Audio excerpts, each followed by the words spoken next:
Jam shumë e lumtur të gjendem sot këtu me ju dhe jam shumë e nderuar që të kem disa pyetje për ju dhe të shpenzojmë pak kohë në këtë bisedë së bashku. Le të hymë drejt për drejt në temë. Përgëzimet e mia për zgjedhjen e bashkëshortit tuaj është mandati i 4 i tij si kryeministër, që mendoj se është shkëlqyer, po kam disa pyetje që në fakt kanë të bëjnë edhe me pjesën e vizitës së presidentit për ju Linda që ju konsideroj si mike. Pra, kemi zgjedhjen për mandatin e 4. Natyrisht, profili juaj nuk është politikane. Si keni lundruar për 12 vjet në këtë arenë politike? Së pari, faleminderit që më ftuat në këtë forum dhe do të doja ta nisja me një fakt që të jesh krah Edit. Këto 12 vjet ka qenë një mundësi e shkëlqyer për të kontribuar nga ana ime në një moment historik dhe mjaft të rëndësishëm për vendin tim Shqipërinë. Në fakt, sa i takon profilit, e gjithë jeta ime është shpenzuar në politikat publike dhe çështjet e zhvillimit dhe kam qenë si rrjedhoj shumë e ndjeshme ndaj grupeve vulnerabël dhe kam qenë një avokate e drejtave të grave, drejtave të njerëzit. Në një moment të caktuar në kohë përfundova të isha dikush që ishte aktiviste për të drejtat e njerëzit dhe politikat publike në të njëjtën çati me personin të cilit i ishte besuar drejtimi i politikave publike dhe ndryshimi i jetës së njerëzve dhe ishte sfidë për të dy ne. Kuptova pastaj qysh në fillim që sapo bësh bashkëshortja e dikujt që zgjidhet, rreziku është që menjëherë pas kësaj njerëzit të shohin vetëm si bashkëshorten e kryeministrit. E di për çfarë po flet, e di. Po, në fillim mendova që thjesht do t'i shtoja një dimension tjetër profilit tim personal, por e kuptova më pas që më duhet të ruaja identitetin tim profesional e personal. Si e bëre? Ishte shumë sfiduese. Së pari, ishte shumë e vështirë të tejkaloje skepticizmin e njerëzve. Ju thoja gjithkujt që unë do të vazhdoj të jem i njëjti person si më parë dhe do të punoj në të njëjtën fushë si më parë, por ishte shumë e vështirë për ta besonin. Në fakt, unë jap vetë makinës, nuk kam një dado për fëmijën tim, unë gatuaj vetë. Dhe në fakt për njerëzit ishte shumë e vështirë, nuk e lidhnin dot këtë lloj narrative me bashkëshortin e dikujt kaq të fuqishëm. Natyrisht, është e vështirë. Natyrisht që ju keni fuqi, por është e vështirë që t'i bësh njerëzit të kuptojnë që mund të bësh shumë në aspektin humanitar, në aspektet e tjera. Dhe kjo është ajo çfarë jeni përpjekur të bëni, apo jo? Po. Dhe përgjatë viteve mendoj që kam bërë atë çfarë synoja të bëja e ku besoja. Dhe pash që niveli i besimit është rritur dhe në fakt Edi tha që unë ndjej mirë kur zgjodhet Shqipërinë në raport me Francën e Europë. Po kam pasur edhe një moment që kam ndjer fuqizim. Vitin e kaluar, ku të gjithë anëtarët e opozitës në parlament u mblodhën bashkë dhe ju kërkuan institucioneve ndërkombëtare që ndihmojnë Shqipërinë për 30 vjet për të mos më pranuar në asnjë projekt të tyre. Dhe thash, në fakt duhet të nxjerrin Edin nga detyra, pse mua? Pse të më lën mua pa punë? Dhe ishte diçka shumë e mirë të shihje që ishte kisha një profil që ishte, si thuash, më mbi në këtë rast më me fuqi se sa e kryeministrit. Cecilia, mendoj që profesionizmi pavarësia dhe të qenit I drejt për të thënë gjithçka që mendon në mënyrë të thjeshtë dhe për më tepër të qenit me njerëz gjatë gjithë kohës e konkuron politikën.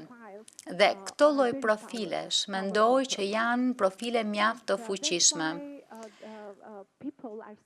Ndaj, njerëzit janë kaq të fortë sepse në jetët e tyre normale janë profesionistë, janë të aftë të bëjnë gjëra, janë të drejtë për drejtë dhe votimi është një nga momentet sublime të qenit të drejtë për drejtë dhe janë të pavarur.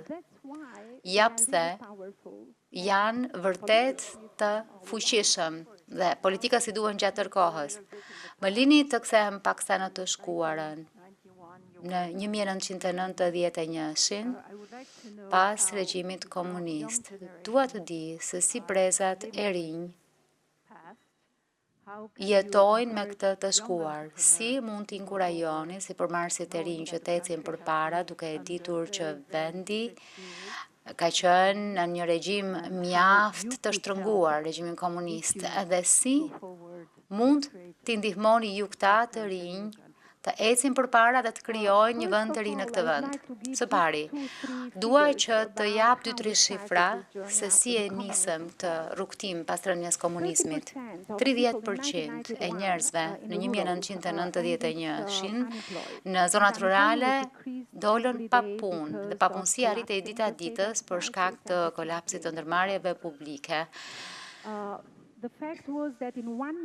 Fakti ishte që brenda një viti, një vend krejt I izoluar pati qindra mijëra njerëz që u larguan nga vendi si emigrant. Dhe ne jemi vend mjaft I pasur me ujë, por uji në shtëpi vinte 2-3 herë në ditë. S'kishim as pak, pra kishim mungesë, vetëm 1/3 e banesave ishin të lidhura me tubacionet e ujësjellësit. Pastaj, ishte shumë me interes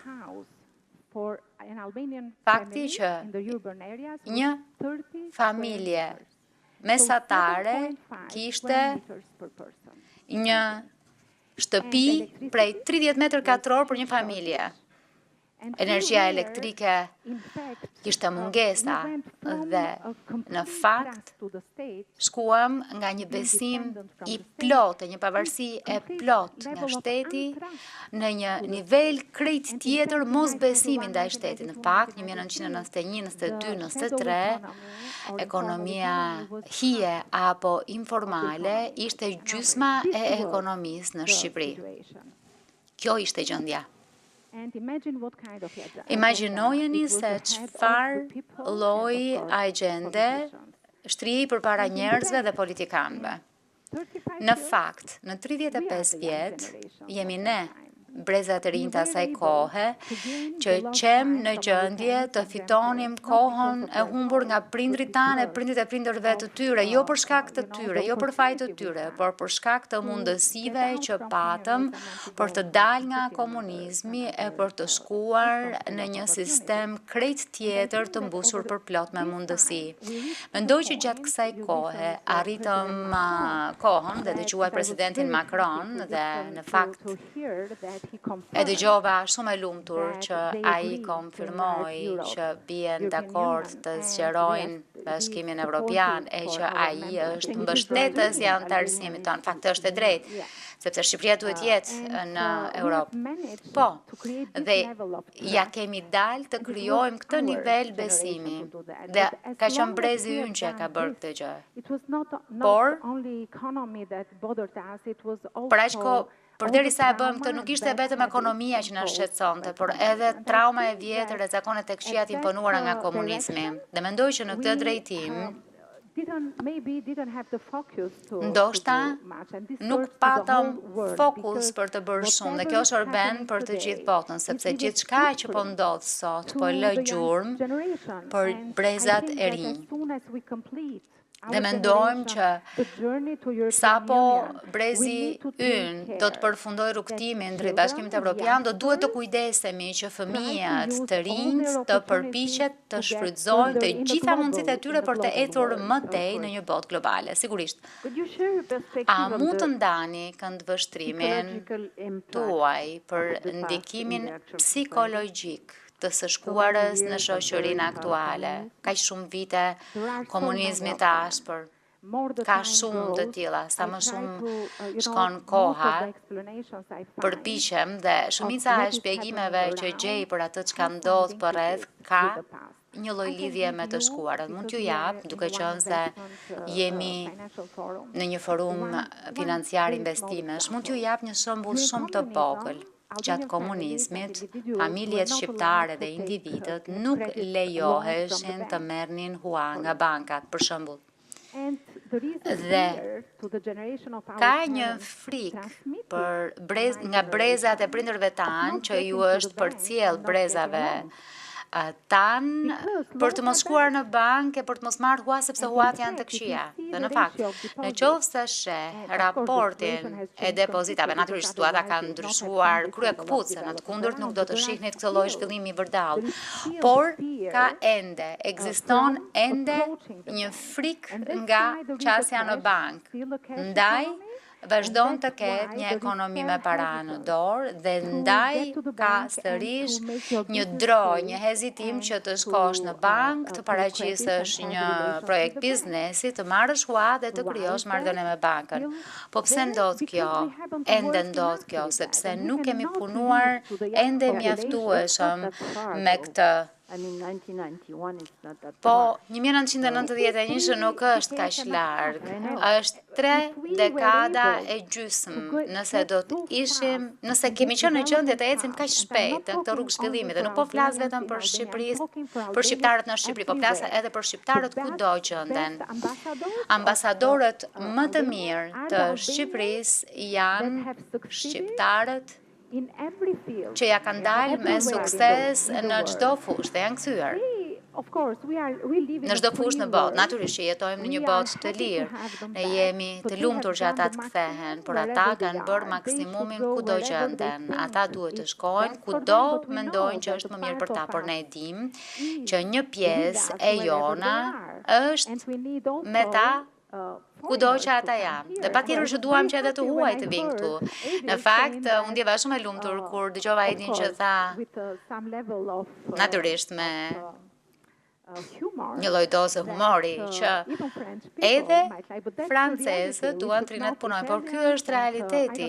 Italianë e shumë të tjerë nga vende të tjera, po e gjejnë Shqipërinë gjithmonë më shumë tërheqëse. Si i shihni të rinjtë si përmarrës këtu në Shqipëri? A janë ata të gatshëm, kanë vullnet të ecën përpara për vendin? E di Cecilia, unë mendoj që edhe një herë ne ende nuk jemi të aftë ta njohim rinin në mënyrën si është problemi ynë, dhe në qoftë se do të shohësh median, nëse do të shohësh skenat publike, janë të mbushura për plot njerëz të moshës mesme a më të madhe, por nuk sheh shumë të rinj. Pse ndodh kjo? Sepse mendojmë që i njohim, por në fakt nuk i njohim. Dhe në qoftë se i takon nga afër e kupton që ata kanë një fuqi që ne nuk e kemi. Brezi ime kanë fjalën. Vjen për shkak të kohës që jetojnë dhe për shkak të investimeve të jashtëzakonshme që prindrit e shoqëria kanë bërë tek ta, që ata të ecin përpara sa i takon arsimimit e për të mësuar në mënyrë konstante në një botë që është plotësisht e hapur për ta. Dhe ju, veçanërisht ju personalisht, apo ndihmoni përmes një fondacioni a në tjetër mënyrë për t'i fuqizuar ata, për t'i ndihmuar ata. Mendoj që me të gjitha publikimet që kam nxjerr, projekte, diskutimet që kam bërë, por edhe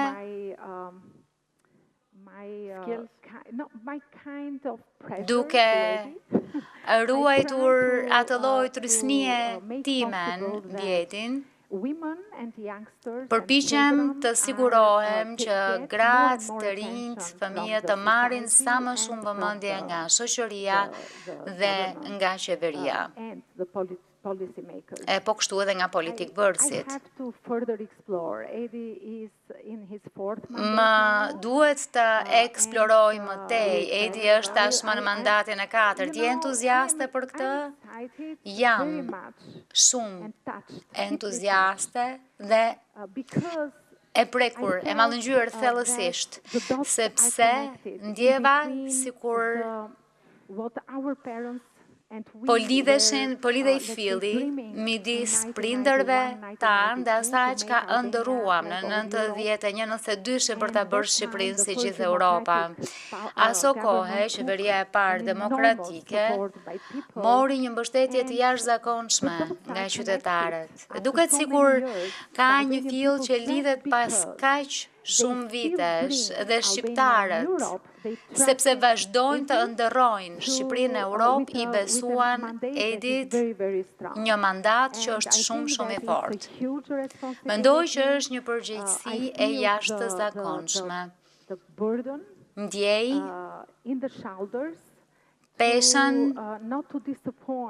mbi shpatulla për të mos zhgënjyer askënd nga ata që e ka dhënë këtë mbështetje dhe për të lejuar të rinjt që të çelin një shteg krejt të ri. Është misioni ynë për ta përfunduar këtë proces si brez në mënyrë që fëmijët tanë të nisin një tjetër nivel angazhimi.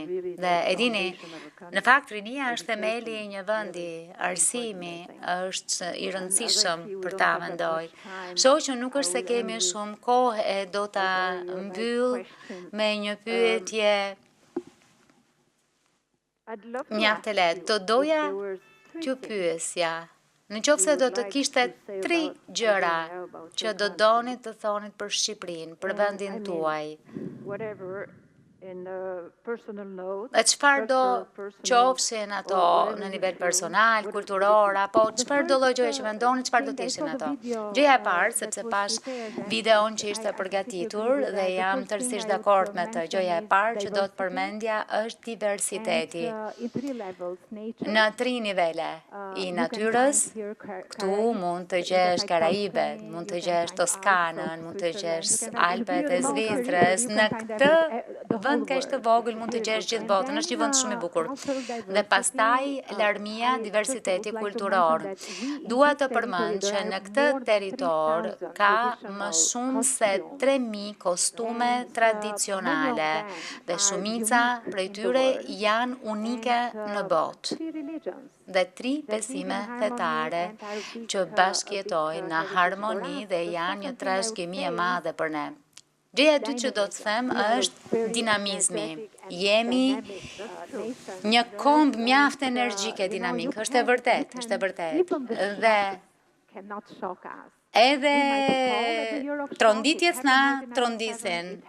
Pra, ne mund të kemi tronditje ndodhi në 97-ën, paksa në 2000-2008 ndodhi me tërmetin, ndodhi me pandemin, vitin tjetër, ne qem sërish mjaft vital dhe vazhduam me rritjen. E treta është një tjetër D, devocion. Jemi mjaft të përkushtuar ndaj familjeve tona, familjarëve të afërt, jemi mjaft të devotshëm kundrejt vendit dhe krejt të devotshëm ndaj Europës e ndaj botës. Dhe këto 3D na bëjnë ne 3D. Faleminderit shumë Linda, ishte një kënaqësi që ju kisha. Gjithashtu, faleminderit.